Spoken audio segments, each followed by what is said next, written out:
Oh, hello, this is Tak Chung from Walk with Tak. Welcome to my YouTube channel. If you enjoyed this video, please like, subscribe, and share.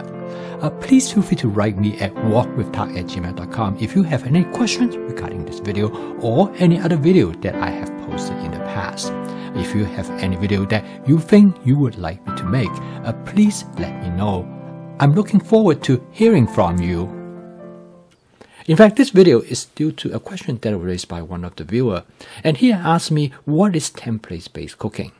He said he understands the other attributes of my fast cooking system, which is flavor chasing, advanced prepping, stir frying, together with template-based cooking. And he would like to know how these four attributes work together, particularly in regards to template-based cooking. Now, it turned out that template-based cooking is crucial to my fast cooking system, because through template-based cooking, you can create variations, and you can also achieve flavor chasing by creating dishes of the flavor that you love and enjoy. Now, template-based cooking is really no different from recipes-based cooking. In many ways, you can consider template is a recipe. The only exception is that you take a particular recipe, a recipe you enjoy, and you convert it into a template. You can consider template is the basic framework, say a model of a car. That the framework of the car is basically the same, but you can make changes, for example, to the trims of the car, to the color of the paint, as well as to the accessories that this car might have. So the end result is that you can take a single car, a single model, and through the approach of a template, you can create many different versions. And this is exactly what it is like in a case of template-based cooking. You take a recipe that you enjoy and you convert it into a template. The advantage of a template is that, first of all, is that you will never get bored cooking it because you continue to see possibilities.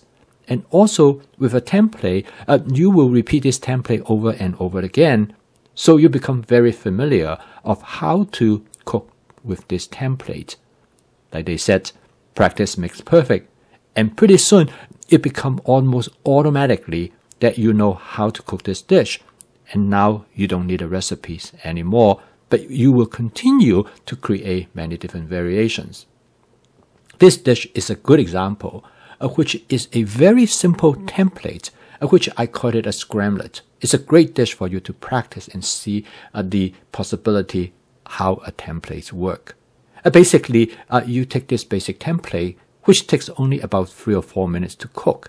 Once you understand the template, you can start to achieve the different variations that you can derive from it. Now, template-based cooking based heavily on advanced prepping. Through advanced prepping, you are able to have many different ingredients already available to you to choose from. So when you walk into the kitchen, you can make last-minute decisions based on what you have. In this dish, I have some mushroom I already have in my advanced prepping. But to cook this dish, I'm going to modify the mushroom a little bit based on the template because I want the ingredients to cut into smaller pieces to fit the overall scope of the dish. And then I also look in the refrigerator, I have some scallion. A scallion turned out to be wonderful for garnishing in almost any dishes. So I always have some scallions chopped up on hand ready to go.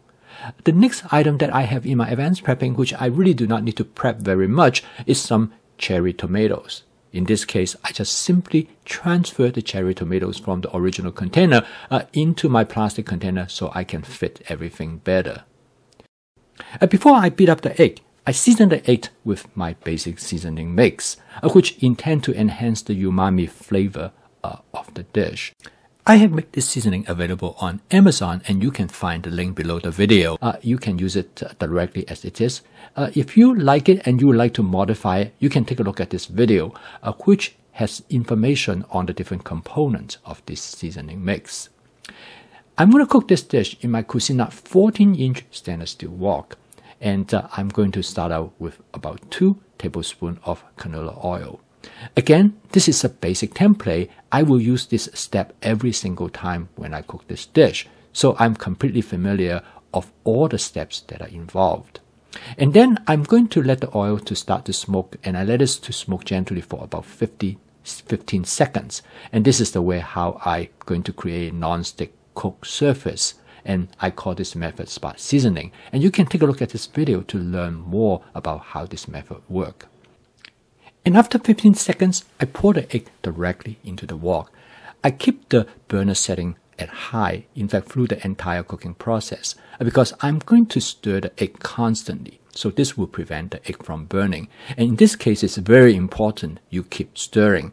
As you can see, the egg cooked very rapidly. And I use the wok spatula to push the cooked egg from the outside to the middle. And this will allow me to facilitate the cooking speed.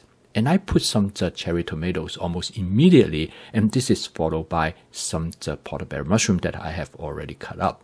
And then I use the wok spatula to move the egg around.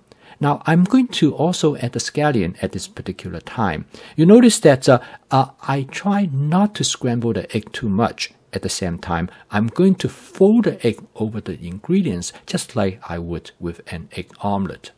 This method is very efficient because it cooks the dish very quickly. The dish is going to have characteristics both of scrambled eggs as well as of an omelette. The way how I fold the egg makes the texture of the egg almost like an omelette. But at the same time, when I scramble the egg, it allows me to break up the egg so that it will cook more quickly. It's a very efficient cooking method. As you can see, in a matter of 1 or 2 minutes, the dish is done. Now, the reason I call this as a template, as you can see in here, is that you can substitute the ingredients that I use. Instead of using the portobello mushroom, tomatoes, and scallions, you can use other type of ingredients. Or you can just use one or the other. For example, one of the very popular version of this dish, to use just tomato alone. Instead of using cherry tomatoes, I will use larger tomatoes that I have cut into slices. This will allow the tomato juice to mingle with the egg, create a great flavor. Other substitution that you can make, for example, you can use snow peas instead of portobello mushroom. Instead of portobello mushroom, you can also use white mushroom. The possibility is almost infinite. Many different ways you can change the nature of this dish. And this is why this dish is referred to as a template. The basic cooking steps of how to cook this scramblette is essentially the same. It is only through modifications that the ingredients that you add to it. And many people who would like to have meat, they can add, for example, some ham. You can even add hot dog, as one of my friend Jenny likes to do, because she used this dish for her children, and they love it with hot dog, mushroom, and pepper as well. So this is a good example of how you create templates. I hope this is useful to you as explanation what is template-based cooking.